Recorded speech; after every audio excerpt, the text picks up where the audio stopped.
मेरी तबीयत नहीं ठीक, कल बात करेंगे। ये कह के उसने कॉल काट दी और एज यूजुअल मैं सो गया। 2 बजे रात अचानक आंख खुली, पता नहीं कैसे मैंने उसे कॉल मिला ली। देखा तो नंबर किसी और लाइन पर मसरूफ था। खैर थोड़ी देर बाद कॉल बैक आती है। वो ना सिस्टर सो रही हैं और मैं खाला से बात कर रही थी।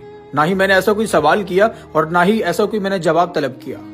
और वो आवाज सुन के भी मुझे ऐसा लग रहा था कि जैसे उसे जबरदस्ती जगाया गया हो। खैर मैंने बात को अनसुनी कर दिया और मैं सो गया। अगले दिन एज यूजुअल मैंने कॉल की तो देखा नंबर फिर किसी और लाइन पर मसरूफ था। थोड़ी देर बाद कॉल बैक आती है तो वो ना फलां दोस्त की कॉल आई थी, तो वो तो जान ही नहीं छोड़ रही थी।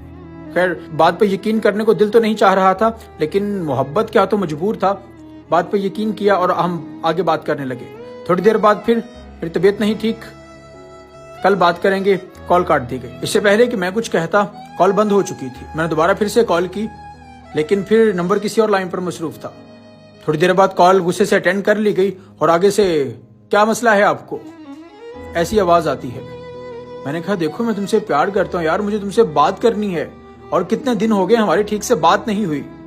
तो अचानक उसने किसी लड़के को कॉल पे ले लिया और कहने लगा भाई साहब आपको क्या मसला है, जब वो आपके साथ नहीं रहना चाहती तो आप उसे तंग क्यों कर रहे हैं। मैंने उसे कहा भाई हमारा आपस का मामला, तुम कौन होते बीच में बोलने वाले।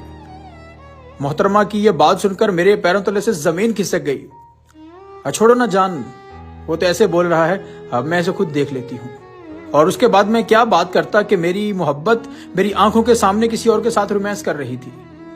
खैर मेरा जो हाल था मैं किसी को कैफियत आज तक बयान नहीं कर पाया। मैंने कॉल काट दी और फिर मैं भी किस्मत में कुछ ऐसा ही लिखा था और ये सोचकर चुप हो गया। 14 साल की मोहब्बत ही चुप तो नहीं हुआ जा सकता था, लेकिन रोते धोते मैंने दिन गुजारना शुरू कर दिए। 2 साल के बाद मुझे रॉन्ग नंबर से कॉल आती है। जैसे ही आवाज मेरे कानों में पहुंचती है मेरे जिस्म के रोंगटे खड़े हो जाते हैं, क्योंकि वो आवाज मैं कैसे भूल सकता था जो कि मेरी मोहब्बत की थी। कहने लगी तुम सच्चे थे, तुम ठीक थे, यहाँ लोग जिस्म के पुजारी हैं, शादी कोई भी नहीं करता। मैंने खैर पॉइंट पे मैंने कहा बात मसला क्या है वो बात बताओ मुझे। खैर उसने आगे से बात करना चाहा, लेकिन मैंने बात नहीं की, मैंने कॉल काट दी। उसने बहुत बार कोशिश की मुझसे राब्ता करने की, मुझसे बात करने की, लेकिन दोबारा मैंने उसकी कॉल अटेंड नहीं की। मोहब्बत मैं आज भी उसी से करता हूं और हमेशा करता रहूंगा, लेकिन मैं अब दोबारा उसे अपना नहीं सकता।